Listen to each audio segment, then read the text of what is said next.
આપણા સમાજની દીકરીઓ જ્યાં તમને મારો અવાજ સંભળાતો હોય ત્યાં કીધું કે આપણા બાપે જાય અહીંયા પાઘડી પહેરતા હતા ને એ આપણી સંસ્કારની આપણી નિશાની છે. જે પાઘડી પહેરીને વડીલો પાઘડી પહેરીને બેઠા છે એ આપણો વારસો છે, આપણી સંસ્કારની નિશાની છે.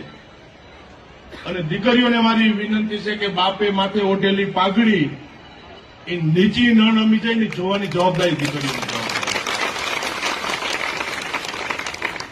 અત્યારનો સમય એવો સમય ચાલતો, દીકરીને એટલું જ વિચારવું છે કે જે ઘરની અંદર મેં જન્મ લીધો, જે લેવા પટેલ સમાજની અંદર મેં જન્મ લીધો છે, મારા મા બાપે કેટલી મજૂરી કરી છે, કેટલી મહેનત કરી છે, અને ત્યારે એટલું નામ કરે, ભલે બીજું મૂડી નહીં કમાવાનું હોય પણ તમારો બાપ તમારું નામ તો કમાવાનું છે, એની પાસે આબરૂ તો કમાવાનું હોય છે.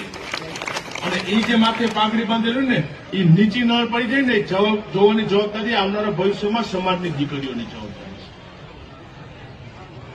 ઘરની અંદર તમારો બાપ આખા